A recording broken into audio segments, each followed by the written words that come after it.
2005, le peuple a voté non. Et en 2008, les élus ont voté oui. Ils ont été souverains et ils ont trahi, violé leurs électeurs. Ils l'ont fait impunément parce que dans la Constitution, il n'y a aucun pouvoir populaire pour contrôler les représentants. Donc nous n'avons pas de constitution digne de ce nom, puisque les pouvoirs sont hors de contrôle des citoyens. La Constitution, ça sert surtout à limiter les pouvoirs, à effrayer les pouvoirs, à contraindre les pouvoirs de façon à ce que nous n'ayons rien à craindre. Pour l'instant, nous avons laissé les représentants écrire eux-mêmes leur contrat de travail et écrire eux-mêmes les règles de la représentation, la Constitution. Et c'est pour ça qu'ils ont institué leur puissance et notre impuissance. Ce n'est pas la faute des élus, c'est notre faute à nous qui les laissons faire. Si vous changiez les élus, si vous en preniez d'autres, vous auriez le même problème. Tout pouvoir va jusqu'à ce qu'il trouve une limite. Or, pour l'instant, nous ne sommes pas foutus de fixer des limites. L'armée obéit à la Constitution, la police obéit à la Constitution, tous les pouvoirs obéissent à la Constitution. Et sauf que nous sommes, nous nous foutons de la Constitution. Ben, c'est bien fait pour nous, c'est la sélection naturelle, hein, mort ou con. Voilà. Tant qu'on n'écrira pas la Constitution, nous n'aurons pas de puissance politique.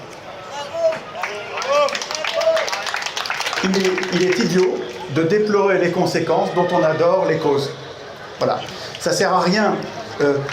Si j'adore l'élection, je ne peux pas me plaindre d'être impuissant politique, ça va avec. L'élection entraîne mécaniquement, forcément, notre impuissance politique. Un des travaux vraiment qu'on doit faire prioritairement, c'est de remettre à l'endroit les mots importants. Ne pas confondre élire et voter, puisque élire, c'est le contraire de voter.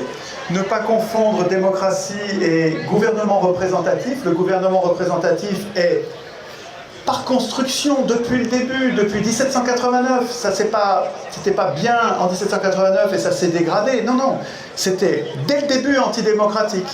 Les penseurs du gouvernement représentatif ont pensé ce régime comme un régime démophobe, antidémocratique, construit de façon à ce que le peuple ne décide rien. Et c'est l'état dans lequel nous sommes aujourd'hui. Donc si on appelle ça démocratie, on n'arrive pas à penser. Pour penser, il faut avoir les mots à l'endroit. Et en fait, il n'y a pas de démocratie tant qu'il n'y a pas un contrôle populaire permanent de la Constitution, de son écriture et de son exécution, de son respect.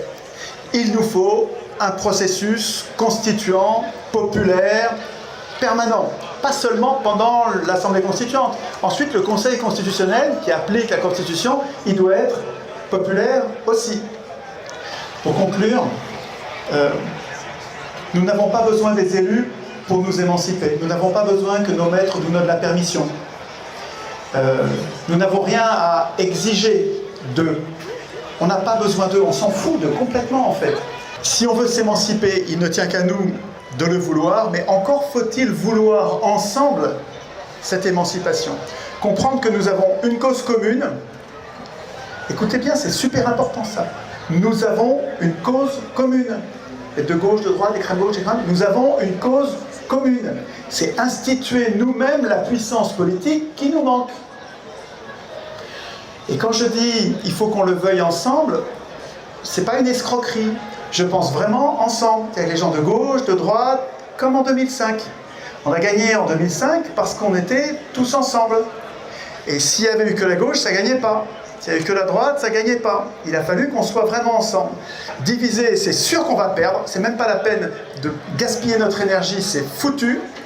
Alors que si on est unis, on va gagner. Merci.